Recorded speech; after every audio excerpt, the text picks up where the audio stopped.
How do you come up with a definitive list of 10 favourite films when your appreciation and love of film goes back to early childhood? I've been asked to list my 10 best many times over the past 5 years, but I don't think I was ever able to give a consistent definitive answer. But I have been giving it much thought over the past year or so, and this is why I decided to review some of the classic films I looked at last year. My thinking was that I'd then be able to include links to full videos for every film in my top 10. There is one though that I haven't done a full video for, and I've actually put it in 10th place, but 10th equal with 2 other films, as I simply couldn't narrow the list down to just 10. And this is it. It's the 1978 version of Death on the Nile. This is the very print my mother purchased when it first came out, and we've watched it so many times. I've always liked this film, but I grew to love it with each successive viewing. A remake appeared in 2022, but sadly it's nowhere near as good. And in 10th place alongside Death on the Nile is Francis Ford Coppola's Apocalypse Now. This is a film that made a big impact on me at the cinema, probably because I was so young at the time, and this is likely going to be a fairly consistent theme as I go through other films in this list. I don't much care for the later re-edits of Apocalypse Now, and this is why after watching the UHD of the final cut, I had to then purchase the special 6-disc pack so I could see that original version of the film in such beautiful image quality once more.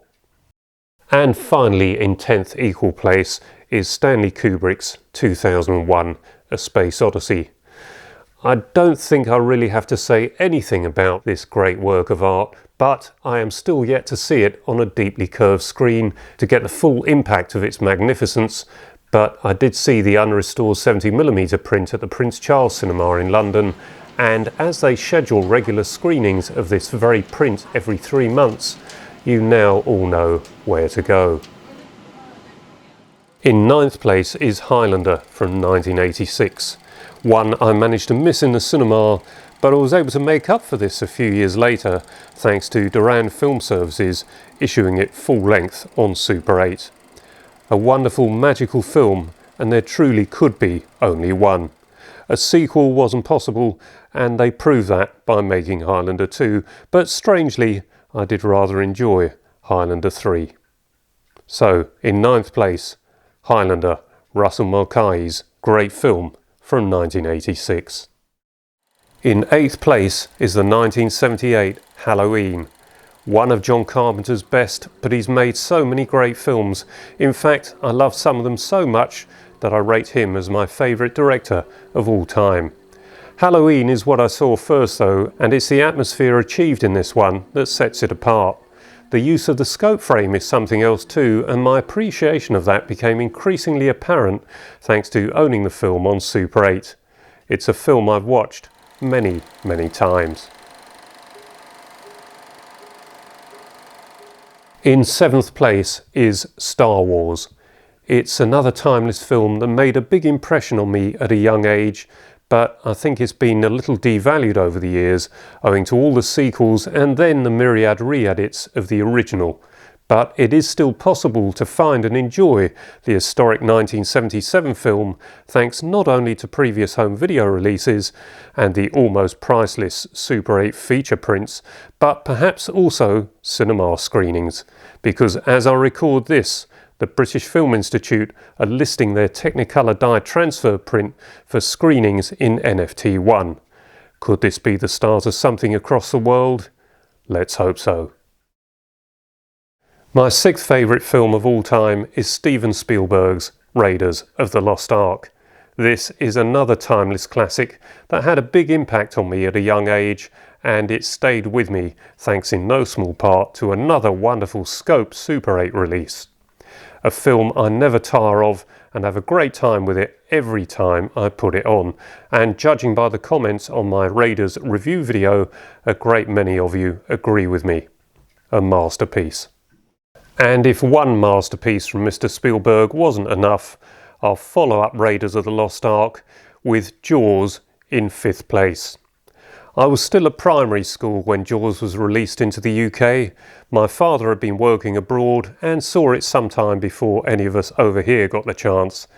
He gave me Peter Benchley's novel to read, and that started my interest and fascination with this great film, and that has continued to the present day. So, 5th place, the 1975 Steven Spielberg masterpiece, Jaws. In 4th place is Ridley Scott's Blade Runner, a work of art that completely passed me by at cinemas in 1982, and so I first saw it as a panned and scanned television broadcast a few years later. Even with that broadcast, I was captivated by it from the very beginning, but somehow this great film never got a Super 8 release, and so it wasn't until the reissue with the so-called director's cut that I got to see it properly. For some inexplicable reason, I never purchased it on LaserDisc, but the early DVD release possibly goes some way to explain that. The special edition 4K pack also has the original 1982 version of the film contained on a Blu-ray, so that for me is the one to find. I expect they're pretty rare nowadays though, but somewhere out there you might be able to snag one. In 3rd place I have Aliens, but I struggle to decide if this is really my 3rd or 2nd favourite film. On this occasion I've placed it 3rd, but that might change were I to do this on another day. Aliens was a sensation in 1986, and it was almost impossible to get a seat in the Odeon Leicester Square to see it initially. Hence my first viewing was a midnight screening, and it's a night I will never forget. It was a 70mm print with 6-track magnetic sound, so need I say more? My colleague Simon Nichols has an original 35mm general release print, which isn't perhaps quite as special as that 70mm print, but it felt pretty special to me when we got together to compare it to the 4K UHD disc in Simon's fabulous home cinema. And then we did the same thing for the Terminator a few months later, which I have as my 2nd favourite film of all time. Yes, I love this film just as much as Aliens. James Cameron has made some great films, but I like the Terminator and Aliens the most. I first saw the Terminator in a nearly empty cinema, but I left feeling that I'd just seen a masterpiece. Watching it again recently with Simon Nichols' 35mm print has confirmed that none of its impact has been lost. The sequel Terminator 2 Judgment Day is brilliant too, but it's different. There's just something extra special about the Terminator, and that is why I have it in 2nd place in my favourite films of all time. And so that brings me to my first placed favourite film of all time, and it's the 1979 Ridley Scott Alien. I don't suppose that will come as too much of a surprise to many people, but it's my personal story with Alien that sets it apart and puts it into that first place. I covered all this in fairly extensive detail in my Alien 35mm 4K UHD comparison video that I did some years ago. But to summarise, I was just too young to be able to see the film in 1979, and that set me off on a lifelong obsession that continues to the present day. This is Ridley Scott at his best, and just like Blade Runner, you don't have to watch it. All you need to do is look at it. It's another work of art. So that concludes my top 10, or really top 12 films of all time. I expect you can see that my favourite films are not necessarily the best films ever made. They are the films that have made the biggest impression on me during my life. I saw all the films listed when I was young, and therefore I was more impressionable. Zulu was another film that made a huge impact on me. It was one of my earliest and most memorable cinema experiences ever. I love Rollerball too, but for slightly different reasons. James Cameron's The Abyss, and how about some great films from the 21st century? The first 2 Spider-Man films, for example, starring Tobey Maguire and directed by Sam Raimi.